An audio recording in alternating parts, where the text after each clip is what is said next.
Welcome to the Wellness Experience by Kroger. My name is Ryan Wolfington, and I am very proud to collaborate and work with the Grammy-nominated singer-songwriter Jewel. Not only is she a unbelievable musician, but she is deeply, deeply passionate about wellness, in particular mindfulness. And today, we have one of the best experts in the country that kind of merge those two worlds, music and mindfulness. Richard Wolff is an Emmy Award-winning, multi-platinum producer, songwriter, remixer, and author. Richard, I'm a huge NWA fan. You've worked with Prince, Madonna, Seal, and many others. So you definitely have a pedigree, obviously, from your wall back there in music. Mindfulness, where does that fit in? How did you get involved? How did you personally bridge those worlds for yourself?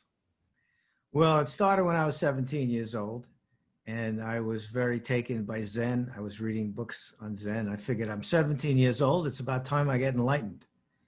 So right in my neighborhood, there was a Zendo, and my buddy and I used to go there and learned how to sit Zen style, what they call Zazen, Zen method of meditation. And I guess because I was used to sitting in uncomfortable postures and just focusing in music as playing an instrument, I was kind of used to, doing that in the Zendo, but I still kept getting distracted. And, the instructions were, don't think. And my mind was going bonkers always. So I tried that. I tried it in college and I just gave up. And eventually I had a panic attack, and the therapist told me that I should meditate. He prescribed 10 minutes of meditation in the morning and 10 minutes at night. And so finally I was very, very motivated. I did not want another panic attack. And there I kind of just dove into it, and it worked once I found the connection between music and meditation. So the theme of our summit this month is healthy holidays, and people go home for the holidays. They're fun, they're exciting, but even there can be too much excitement, right? Or there might be some challenging relationships back where you grew up, or with family or friends. And it can create anxiety, or at the very least, it can create irritation. So what are some simple things that people can do to use mindfulness and meditation? In fact, what is the difference? Like you say you meditated, and then you say you started practicing mindfulness. What's the difference between the two, and how would people bring that into their holiday? So meditation is a huge spectrum of different practices. It's kind of like talking about music. So music has many genres and subgenres. Let's say you have hip hop, that's a genre of music, and then you have a subgenre of trap of hip hop, right? So in meditation, you have all these different practices and ways to meditate, whether it's a mantra-based meditation, chanting meditation, following the breath, zazen, zogen, whatever it might be. The foundation of almost every meditation practice is concentration. That's the heart and soul right there of meditation, and of music, by the way, at the same time. What we mean by concentration is focusing and channeling all your awareness, your attention, in one direction, in an undistracted, unfragmented way. Now that's very unusual, because usually we're not that way. We're living in a time of weapons of mass distraction. And there are all these stimuli that are always pulling us. And that's how these companies like Facebook and Google and Apple, how they make their billions off of your attention. In meditation, we reclaim our attention to work for us. And that is the basis of all of the, almost every kind of meditation. Now, mindfulness takes that ability that you've developed to maintain your attention upon the one point in concentration and move it along to all points in mindfulness. So that means that whatever comes across your field of awareness is something that falls within your attention, and you're able to see it in a way that doesn't involve judging it, that doesn't involve self-enrapturement with it, but seeing it with some space, with some critical distance. And one analogy I like to use in terms of music is that meditation is when you're practicing. Let's say you're in a band and you're rehearsing, or you're by yourself and you're practicing your instrument. It's a practice, right? That you do pretty much just in away from the real world. to develop a skill. Mindfulness is when you go out on the world stage and you perform what you've been practicing, what you've been rehearsing. Working with Prince and Madonna and Seal and, NWA. Now, did you ever notice that they made mistakes? Like, or were they just perfect in the studio? I worked with artists, I don't want to mention too many names, but a lot of them, it's funny, the most professional ones were very perfectionist. They were very hard on themselves. And sometimes I would just have to say, hey, man, you did a great job. It's great. We've got great takes here. And a lot of times, artists that you've heard of, they were very perfectionist, and it took them a long time to be satisfied with their performance. So sounds like they embraced the slight little mistakes and they kept tweaking them and tweaking them. And, a lot of people think that we're meant to be perfect right out of the gate, and they hear the final cut and they think, oh, there must have been, but it really takes a lot of different mistakes, just like meditation. So how did you bridge the gap between your passion for meditation and your passion for music? Well, as I said, it started with the practice, the value, the faith that if you practice, this will work. And I had that confidence because of music, so I had that confidence in meditation. This starts to work. Now, when that opens up, you see all these other things that they have in common, what I call bridges between the practices. You have concentration, you have perseverance and patience, you have mindful listening, you have transcending the self, sympathetic vibration science, where all these silence. There were all these connections that just opened up between the practices. The more I meditated and the more I practiced mindfulness, the more I saw the connections and the stronger the practices became. Now, are you seeing that when you're teaching your students or when you're working with artists, or you've seen the industry, you've had a kind of a bird's eye view for the last 3 decades, are you seeing that meditation, mindfulness is becoming more prevalent? Are you seeing that it's helping people? I mean, rock and roll is known for like drugs, party, kind of crazy lifestyle, some early deaths. We're seeing musicians, unfortunately, not fulfilling their full lives because of stress and doubt and addiction. Is mindfulness playing a role in reversing that? Yeah, I think in a couple of different ways. You mentioned addiction, and I've seen firsthand.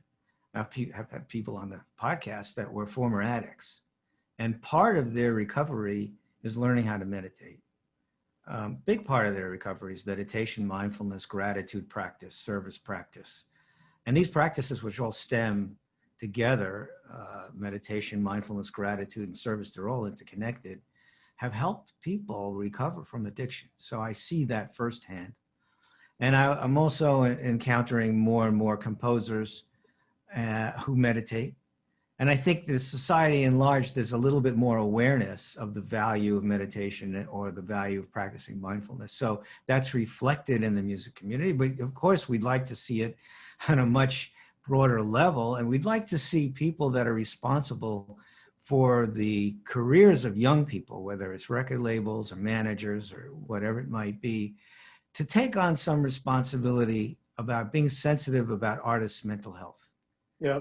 And not push artists to some degree. If you read Alicia Keys' autobiography, for instance, that she just came out with, she talks about how she had to just quit and go to Egypt and how she learned meditation because she was being pushed to just perform all the time and in different ways that artists are pushed to perform, and not only on stage, but in the studio and branding and in all these ways. So it would be nice if it would become more common for people who are responsible for careers of artists to have some sensitivity and mindfulness about their mental health.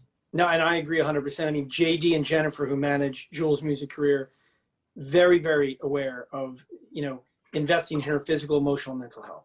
Very supportive. And I think that's kind of a secret sauce that they have in their group, because I think it is rare, and the increased creativity, the increased longevity of somebody's career. There's so many financial benefits, but as you said, it's now becoming more of a mainstream thing, where before, it was almost celebrated that they didn't do that. Like, hey, we're a rock and roll band. We broke some stuff and we lit the garage on fire. That was cool. So I think it's important because young people and people in general, they look up to celebrities. They look up, and music has a way of entering the soul without permission, and it opens people up. And it accesses that stillness or that love inside of us. And when you hear that someone that you love is also doing these great things to heal themselves or to invest in themselves, it's powerful.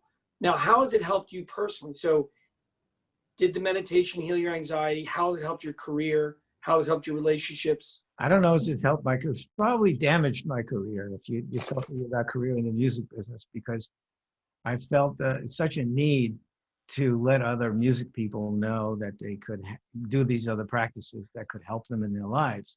That, you know, it takes away from my so-called career in the music business. But it helps, and you know this because I know you practice this, and you know how fundamentally it's a revolution in consciousness. It's a complete change in the way you see the world and see your life. And it affects everything. It affects your gratitude, your ability to enjoy simple things, your compassion for other people.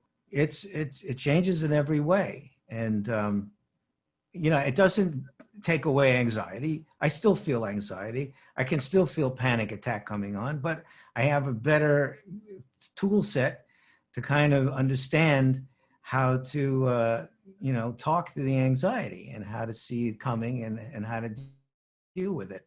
It's not going to be a panacea that's going to solve every problem, but it helps a certain percentage. It helps enough that you want to continue to practice.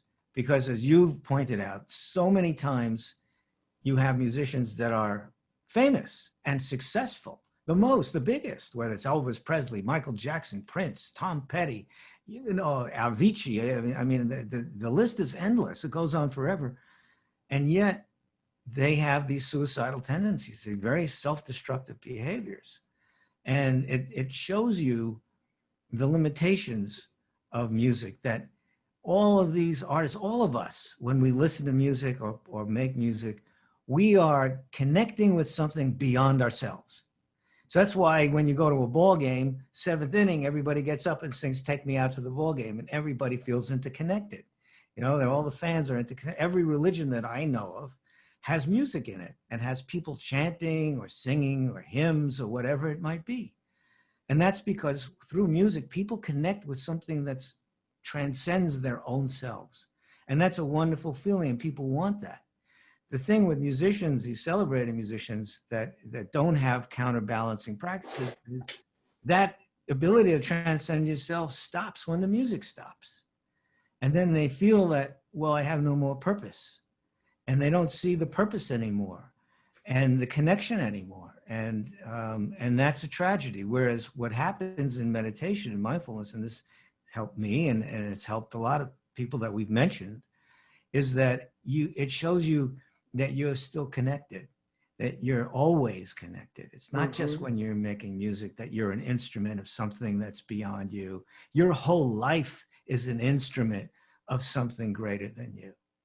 Well, Richard, thank you very much for joining the Wellness Experience by Kroger. Jewel, who helped co-found this with Kroger, it's an honor to have you on the show. Thank you. Thank you so much. Thank you so much for inviting me. This was fun as usual. We had a great fun in my class. I know this is roles reversed now. You're interviewing me, and you guys are doing great things, and I really appreciate and very grateful to have a spot in your parade. Thank you so much.